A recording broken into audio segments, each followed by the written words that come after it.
happier than usual, and honestly, not one I ever in a million years thought I'd record. But anyway, these last few days have been actually disgusting, chaotic, and emotional. Genuinely unsettling at the very least. But I wanted to jump on here and talk about what's been happening before I head off overseas. Maybe just to offload, maybe just to talk it out. Who blooming knows?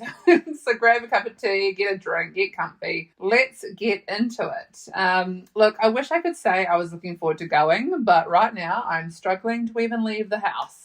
Sometimes when I come on the mic and I think about what we're going to present and talk about on the pod, season 4 has really hit so different. I literally can't believe I have to say these things. But on Friday, my tyres got slashed while I was out being my social butterfly self. And to everyone who cares about me that listens to the pod and feels like it was a listener, because I say I'm going to the pub, it's not a listener.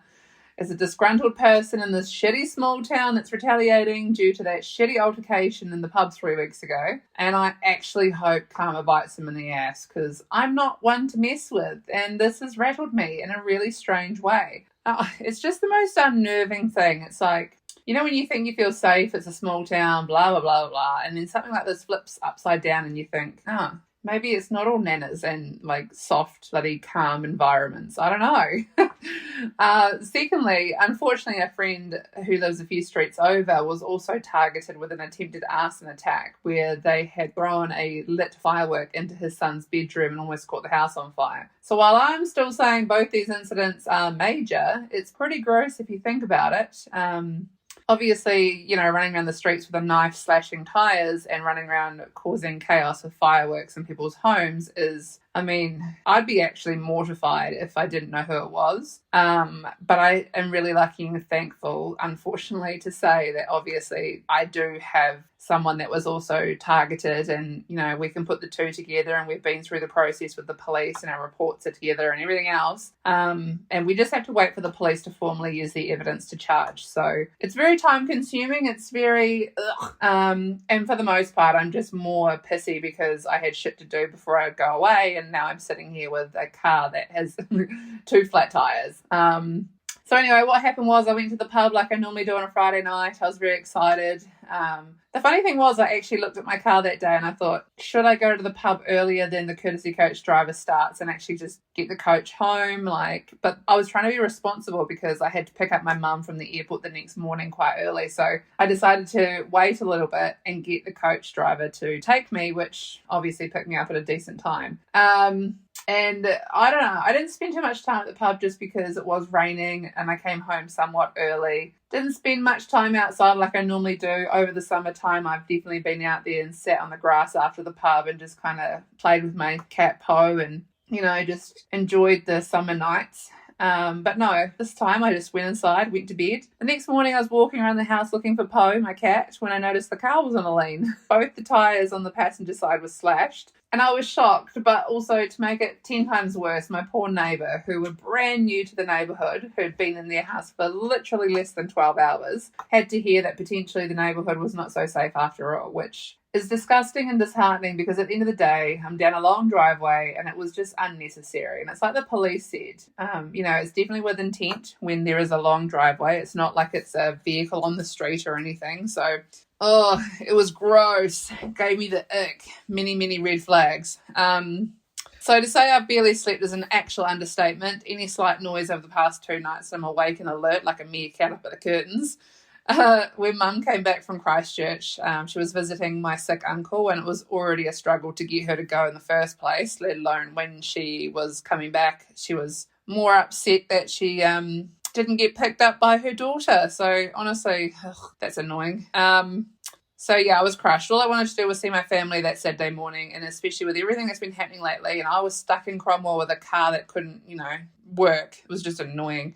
I got on the phone as soon as it happened to the police, which were great. They turned up straight away. I've obviously got CCTV at the house. There's also my neighbourhood street chat and different houses around the streets. So everyone knew someone that had a camera, which in saying that to my mum on Saturday night was quite funny because I do sometimes not give Cromwell the benefit of the doubt. I do think it is a sleepy, quiet, older person's town. But then I'm like, holy crackers, like so many of the older people were the ones that supplied the most best CCTV footage. Like, it's actually quite fun. I loved it. I went around, got all the evidence and everything else, and then Sunday the police visited again and asked for more, and I supplied it. So it is fine. Honestly, it was really good that my mum, she bowled in Saturday night with some amazing food and wine and ice cream, and her words were, I'm your mother, I can buy you whatever the bloody hell I want, you've been through something traumatic, so just let me. So I am very grateful. My brother, however, was extremely furious and ready to fuck shit up, if you know what I mean. He's literally the quietest soul, but when family's involved, he goes in defend mode, and it's actually quite frightening. It's like, he had so many ideas as to what to do to get the person that hurt me, like, put away. And, oh, my God, it was actually quite, like, unnerving. I thought, how is he so creative? Anyway, so Mum stayed with me Saturday night, and I cried my eyes out over a couple of bottles of wine about feeling unsafe in the small community and how I didn't want to leave the house, didn't want to go to Thailand, let alone leave the house, the family, or my cat.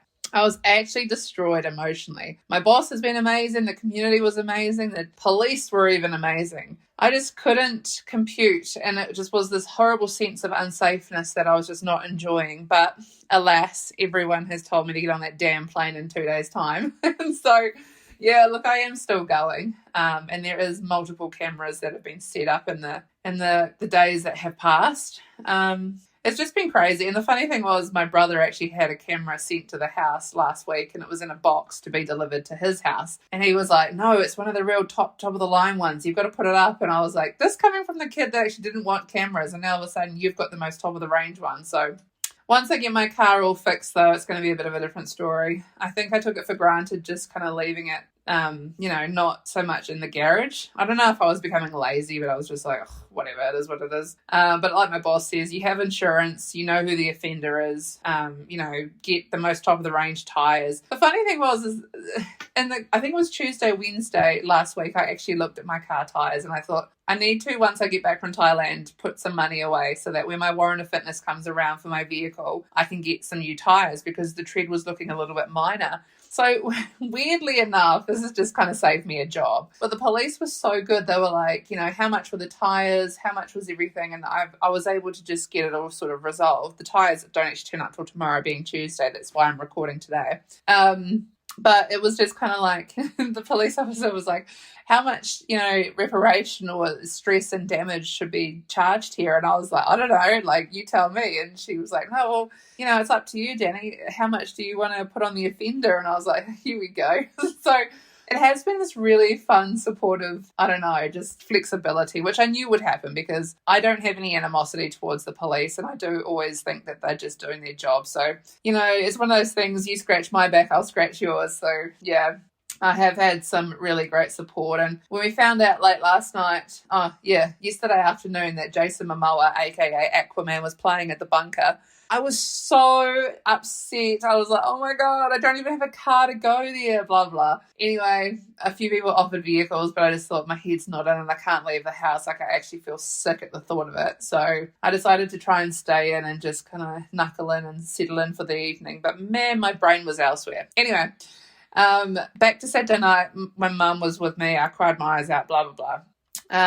It's just one of those things. I told her the silver lining of this is that we know who did it. I'm not going to let them get away with it. We've got some really great support and connections that are absolutely going to annihilate their existence. And in saying all of this, it kind of transpired that it's really difficult because I do feel like the universe is kind of testing me here a little bit. A, I was meant to drive my car to the pub Friday and I didn't. This happened. B, I was meant to get new tyres and I didn't because I'm going away. So this happened.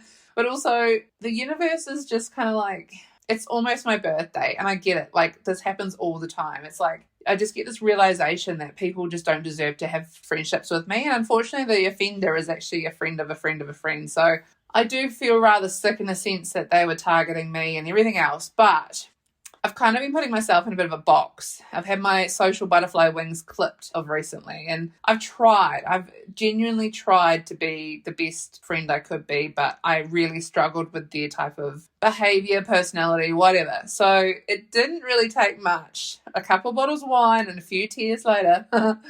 But I decided I was going to move back to Queenstown. So it's been about 10 plus years since I lived there last. And quite frankly, when I was living there, I was flatting and I had multiple flatmates and it was the best time of my life. But yeah, Mum was just like, flog it. Like, you love Queenstown. You've got the best support, best friends, really cool people that aren't going to like dim your sparkle. And every time I go and visit Mum, I get text messages like people know I'm in Queenstown and you should come over for a bottle of wine or something. And I'm like, I still have to drive back to Cromwell. So yeah, look, I have been putting them on the back burner a little bit lately, which is absolutely not fair. And quite frankly, it's kind of one of those friendships where I know that my Queenstown people were more or less the friends that, you know, it's kind of like an episode of Shortland Street or Neighbours or Home and Away, Coronation Street, where you can go like a year and nothing's changed. They're still the same people. And they know that I'm here in Cromwell, but sometimes people that live in Queenstown think Cromwell's just way too far. So yeah, look, I get it. Life gets in the way, blah, blah, blah. I'm so excited and thrilled to go on my trip and come back and move to Queenstown and pack up the Cromwell house. And just in hindsight, thinking about it, it's like, this has happened, yes, but I've come out financially better off because like I don't have to worry about the whole, you know, looking after a whole house as such. I'm excited to move in to the family house over the brand new house. And I actually made a bit of a PowerPoint presentation as a joke because obviously I'm not sleeping right now. Just trying to sell myself to my brother in a sense of like, I am a great flatmate. I do pay rent on time and I'm a fabulous cook. And he was like, you're an idiot. You're always welcome. So yeah, while I'm not impressed with having to move back in with family, sometimes when you are all together, it's just disgustingly easier to just do things in life. And I know that, you know, I'll be able to do really cool. Let's be honest, the past few months living alone, I've not cooked for one person very well. So the idea that I get to cook for my family again just makes me so happy. I will feed a village. I love cooking. But I also am wildly impressed with the fact that my brother has like converted the garage into a bar. There's people that stop in all the bloody time. And the layout of the house means that there's times where I don't even think I'll even see Mum and Tom. So yeah, it's going to be really unusual and I'm just going to take it, you know, step by step, day by day. But I'm just so looking forward to it. And it's such a like halving of my expenses. First and foremost, I don't have to deal with Airbnb guests, which was fun. Don't get me wrong. Almost did it for a year. Now I'm just like, nah, I don't need this shit in my life. I can do things differently and still financially gain from it. So yeah, I am wildly excited. You can't wipe the smile off my face. It's kind of brought me back into a bit of a sparkle. It's like, I know when I'm appreciated elsewhere. And I'm not going to just sit and wallow and wait for something better to come along. The repetition of the whole going to the pub every Friday just kind of got a little bit stale. I found myself leaving earlier and earlier. It wasn't interesting. The same conversations were happening. The same people are there. The people that never even have left the South Island of New Zealand, let alone go on a solo trip to Asia. So while they were my safe space and the older community, which were interesting, it's not for me. And I will always be there for them. They are lovely. They are definitely the most exciting end of my week before the craziness of other people come to the pub or whatever. But in hindsight, the actual friends who you'd have a drink with, boring as fuck, honestly. No, like, just everything's just dull. I never was able to be myself. I didn't enjoy the same things. I was trying just because it was the sake of a friendship. But in hindsight, like, no, I don't need that shit in my life. So, yeah, look, it's been a really weird couple of days, not gonna lie. Who would have thought I would have had my tyres slashed? That just makes me feel so gross that someone in the community was like, you know, hating on me that much that they wanted to hinder that. They will be, you know, charged and everything else, and I'm pushing for it. And the police officer said, please go and enjoy Thailand, and we'll let you know via email what the progress is. And I just think the communication line is exactly where it needs to be. It's open. But, you know, in leaving the house and everything, it's very unnerving, but that's me and my brain. I have to get out of myself a little bit. I don't know. It's just got to happen. I am all packed. I'm leaving very, very soon, Wednesday morning. It's a small 18 kilos, which is crazy. I mean, I went to Hawaii and I had to, pop the old suitcase extender on because the stupid thing wasn't going to close. To be honest, though, even going to Hawaii, the damn thing wasn't even going to close. So to pack the bare minimal and just get to Asia is crazy. Like, I'm not going to lie, I still have to pack undies, but like I said, I was running out, so there's that. And I don't even know, like, I'm never even going to be able to buy undies in Asia, so I'm just going to have to, like, wear swimwear and just shut my eyes. What's going to happen the other side of Thailand? I don't know. There's the actual disbelief of having my tyres slashed in the first place, so I just need to get past that. I was thinking about it about an hour ago, and the most random thing I can probably say right about now is that your girl, Danny Dot, is going to be on a rooftop bar this weekend in Bangkok. And that just makes me so happy. I don't even think, there is rooftops in Queenstown, don't get me wrong. I've definitely partied at a few really great locations in Queenstown over my life. But bang freaking cock rooftop bar. Woo! She's excited. She's happy. These are the things that just send me swinging, and I think, oh my God, what am I getting myself into? And I'll say it once, I'll say it a million times. This whole trip is 80% ChatGPT, 20% friends influence. So whatever happens, it's going to be on my watch because I'm the one that planned the bloody thing. I actually printed out the itinerary the other day and I gave it to my mum, and she was like, oh, look at everything you're doing is just a lot. And I just sat there like, I've spread it too thin, haven't I? But the way that I see it is I don't really care because I'm going to islands and I'm just going to be like hopping around. Like, it's on my time to do that. It's not rushed. It's just I have a fair idea as to where I'm going to be. A few people have said, oh, you're going at such a nice time. The weather's lovely. I said, yeah, 35 degrees in typhoon season. It's like, rain in all directions when it does rain. But I think in hindsight, I'm just really excited to have new experiences, meet some really fun people, eat some crazy food, try not to get sick. My bestest friend on the whole planet has told me I have to go full send at Koh Samui's Ark Bar, which he just told me to go to Ark Bar, but in hindsight, I'm actually staying at Ark Bar. So I was like, holy shit, maybe I got that wrong. At Ark Bar, if you look it up, is the party capital. It's like 2 p.m. to 2 a.m. Fire shows and lots of DJs and stuff. So that's where I know that it's going to get a little bit messy. Because probably I think it's the morning after I actually fly to Phuket, and I've got 3 days in Phuket where I'm just ginning around the island a little bit.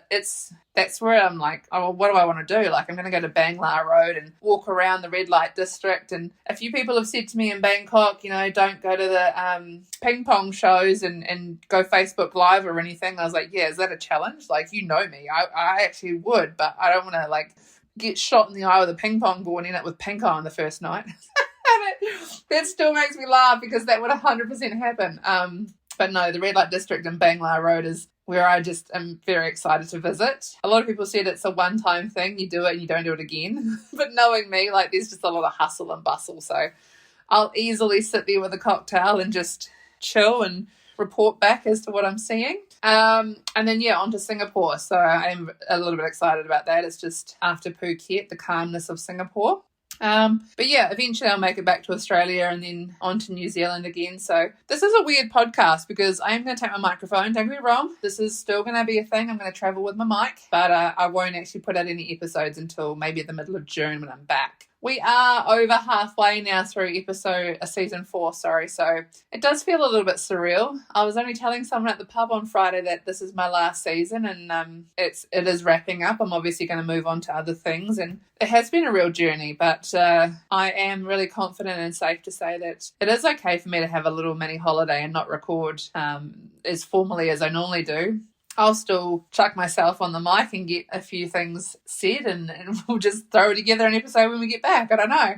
But just fingers crossed it all goes well for me. It has been a really strange couple of days, not going to lie. Mentally exhausted, emotionally exhausted. I have had the most craziest connections support me. I think it was just a really weird thing to have happen. But the biggest thing I'm taking away from all of this is how quickly life can shift your perspective. A week ago, I was stressing about travel and packing and random little things that feel so insignificant now.